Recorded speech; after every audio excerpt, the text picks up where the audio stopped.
আওয়ামী লীগকে ফেরাতে ছাত্র নেতাদের উপর নানামুখী চাপ প্রয়োগ করা হচ্ছে, এমনটাই অভিযোগ করেছেন জুলাই আন্দোলনের অন্যতম সংগঠক এবং জাতীয় নাগরিক পার্টির দক্ষিণাঞ্চলের মুখ্য সংগঠক হাসনাত আব্দুল্লাহ। সামাজিক যোগাযোগ মাধ্যম ফেসবুকে দেয়া এক পোস্টে বিস্তারিত তুলে ধরে হাসনাত দাবি করেন, সাবের হোসেন চৌধুরী, শিরিন শারমিন এবং ফজলে নূর তাপসকে সামনে রেখে রিফাইন্ড আওয়ামী লীগ নামে যে পুনর্বাসনের চেষ্টা চলছে, এই পরিকল্পনা পুরোপুরি ভারতের।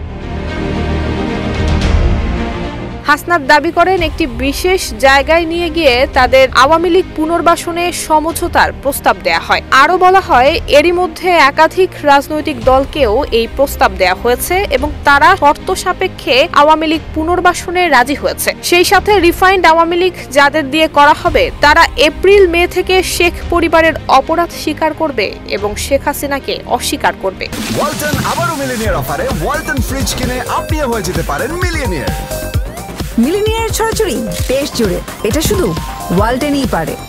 সেই সাথে তারা বঙ্গবন্ধুর আওয়ামী লীগ করবে এমন প্রতিশ্রুতি নিয়ে জনগণের সামনে হাজির হবে। তবে তৎক্ষণাৎ এই প্রস্তাবের বিরোধিতা করে হাসনাতরা বলেন, আওয়ামী লীগের পুনর্বাসনের পরিকল্পনা বাদ দিয়ে আওয়ামী লীগের বিচার নিয়ে কাজ করুন। আওয়ামী লীগকে ফেরাতে হলে আমাদের লাশের উপর দিয়ে ফেরাতে হবে। সবশেষে জাতির উদ্দেশ্যে হাসনাত বলেন, আসুন সকল যদি কিন্তু পাশে রেখে আওয়ামী লীগের বিরুদ্ধে আমরা ঐক্যবদ্ধ হই। আওয়ামী লীগ রাজনীতি করতে পারলে জুলাই ব্যর্থ হয়ে যাবে। আমাদের শরীরে এক বিন্দু রক্ত থাকা পর্যন্ত আমাদের শহীদদের রক্ত আমরা বৃথা হতে দেব না। 5 আগস্টের পরের বাংলাদেশে আওয়ামী লীগের কামব্যাকের আর কোনো সুযোগ নাই, বরং আওয়ামী লীগকে অবশ্যই নিষিদ্ধ হতে হবে।